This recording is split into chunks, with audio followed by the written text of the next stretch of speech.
বন্ধুরা, এবার ফেনীর পর ভয়াবহ বন্যা শুরু হয়েছে নোয়াখালীতে। নোয়াখালীর বিভিন্ন জায়গায় ইতোমধ্যেই পানিতে প্লাবিত হয়েছে। মূলত ভারত তাদের ত্রিপুরার ডুম্বুর বাঁধ খুলে দেওয়ার কারণে নোয়াখালীতে ভয়াবহ বন্যার সৃষ্টি হয়েছে।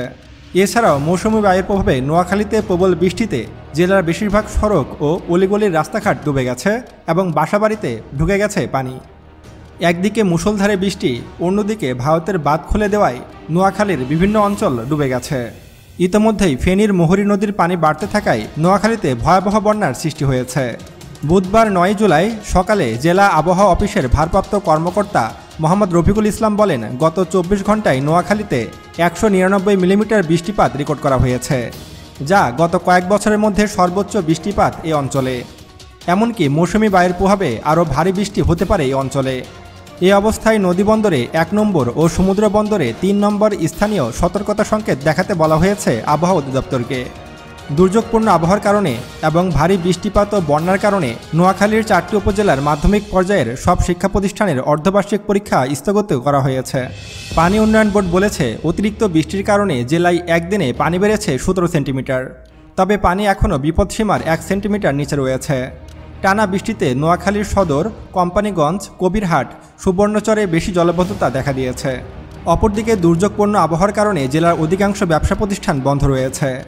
ইতোমধ্যে ভয়াবহ বন্যার সৃষ্টি হয়েছে পুরো নোয়াখালী জুড়ে।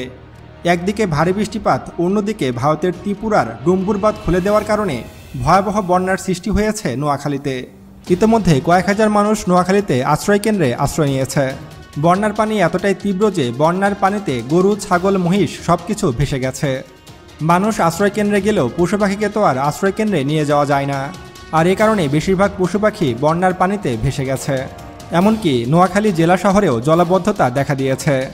নোয়াখালীর পৌর শহরের স্টেডিয়াম পাড়া, জেলখানা সড়ক এলাকা, ফকিরপুর, হরিয়ানাপুর, লক্ষ্মীনারায়ণপুর, হাউজিং এলাকাসহ বেশিরভাগ এলাকাতেই কোমরের ওপরে পানি উঠে গেছে। এছাড়াও এসব এলাকার নিচতলা ও কাঁচা ঘরবাড়িগুলোতে পানি ঢুকে গেছে। ফলে পানিবন্দী হয়ে দুর্ভোগে পড়েছে বাসিন্দারা।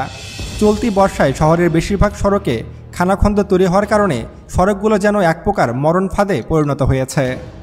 স্থানীয়রা বলছেন, পর্যাপ্ত ড্রেনেজ ব্যবস্থার অভাব এবং পানি নিষ্কাশনের নালা ও জলাশয়গুলো ভরাট হয়ে যাওয়ায় শহরবাসীর এই দুর্ভোগ। আর বিশেষ করে ভারতের ত্রিপুরার ডুম্বুর বাঁধের কারণেই এরকম হঠাৎ বন্যা সৃষ্টি হয়েছে নোয়াখালী জুড়ে। শুধু নোয়াখালী নয়, নোয়াখালী ছাড়াও এর পার্শ্ববর্তী জেলা ফেনীতেও ভয়াবহ বন্যা তৈরি হয়েছে। আমরা কিন্তু ফেনী জেলার বন্যা নিয়ে ইতিমধ্যেই ভিডিও তৈরি করেছি। ফেনী জেলার সেই ভয়াবহ বন্যার চিত্র দেখতে আমাদের এই ভিডিওটিতে ক্লিক করুন। আর আপনি বর্তমানে কোন জেলা থেকে আমাদের ভিডিওটি দেখছেন এবং আপনার এলাকার আবহাওয়ার খবর কি এবং আপনার এলাকাতেও বন্যা হচ্ছে কিনা তা অবশ্যই আমাদেরকে কমেন্ট করে জানাবেন। আমরা আপনাদের কমেন্টের ভিত্তিতে অনেক সময় তথ্য নিয়ে থাকি, তাই অবশ্যই আপনারা সঠিক কমেন্টই করবেন। এবং সারা দেশের সকল খবরাখবর সবার আগে পেতে এখনই আমাদের চ্যানেল সায়েন্স বিডিকে সাবস্ক্রাইব করুন এবং পাশে আসা বেল বাটনে ক্লিক করুন। আল্লাহ হাফেজ।